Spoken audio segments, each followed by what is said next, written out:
Coming into next season, I've got 10 bold predictions that I believe are going to define the year. Let's start at the top with Giannis Antetokounmpo, who I think is about to win his third MVP. While there's been noise all off-season about potential trades or him leaving Milwaukee, everything from within the organization tells a different story. Giannis seems more locked in than ever, and if you watched how last season ended for the Bucks, there's real reason to be excited. When Damian Lillard was sidelined late last year, Milwaukee shifted their entire offensive structure and put the ball directly in Giannis's hands. The result?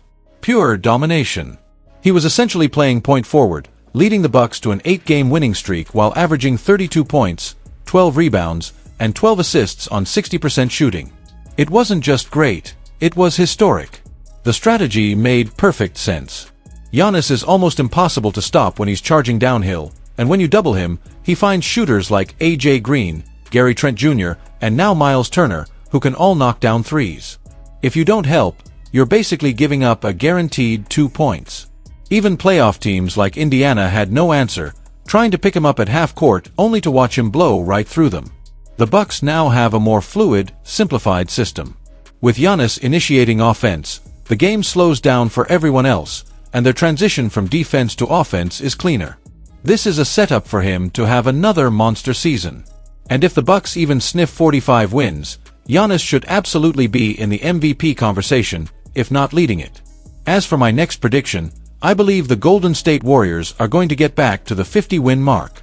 And it's not because of any major free agent signing, it's all about chemistry. Steph Curry and Jimmy Butler are entering their second year together, and their fit is looking like a match made in basketball heaven. Even though Golden State missed out on some names this offseason, partly due to the ongoing Jonathan Kuminga saga, they still have a solid core and, more importantly, the right pieces around their stars. Jimmy Butler brought a toughness and completeness to the Warriors that they desperately needed. The moment he hit the floor, everything shifted. With him, the team's net rating shot up nearly 10 points. Their offense became more efficient, their defense more reliable, and Steph finally had someone to take the load off, both offensively and defensively. Butler gives Steph more freedom to work off the ball, while also being a top-tier defender who can cover for him on the other end. Add Draymond Green doing the dirty work, Buddy Hield and Moses Moody giving solid contributions, and the development of Brandon Podziemski, and you've got a team that is deeper than people give them credit for.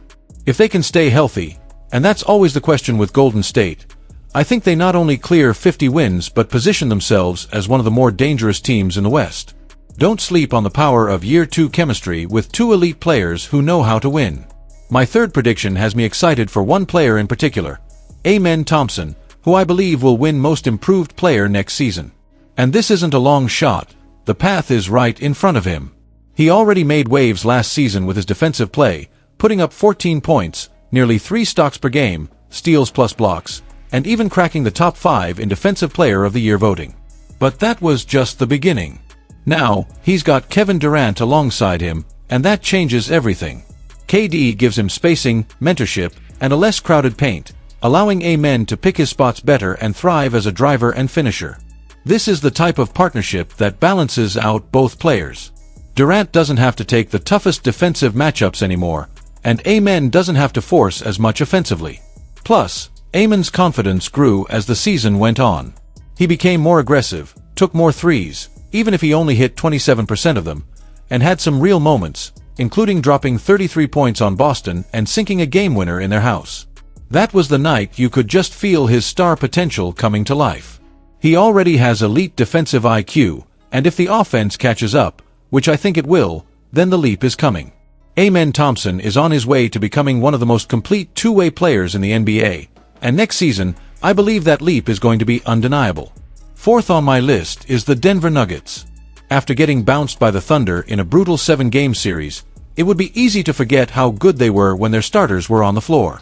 With Nikola Jokic, they were dominant, sporting a plus 11 net rating and nearly 120 offensive rating. But the moment Jokic sat, everything collapsed, their bench was a disaster, and they hemorrhaged points. This offseason, Denver fixed that. Cam Johnson replaces Michael Porter Jr., bringing smarter playmaking, more reliable defense, and just a better basketball IQ overall. They added Jonas Valanciunas as a real backup center, something they haven't had in years, and brought back Bruce Brown, a key cog from their 2023 title run. Oh, and they signed Tim Hardaway Jr., who's now going to get cleaner looks playing off Jokic and Murray. This is the deepest, most complete version of the Nuggets we've seen yet. Jokic doesn't have to carry the bench anymore. The supporting cast is smarter, more defensive-minded, and more consistent. Even if the Thunder have a better regular season record, Denver feels like the team best built for a playoff run. They're back, they're better, and I think they've just reopened their championship window. Houston makes my fifth prediction, and it's a big one. I think they're not just going to be a tough out.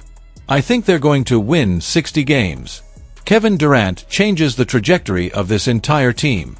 Last year, Houston was already a defensive nightmare for opponents. Now, they've added one of the greatest scorers in NBA history to close games.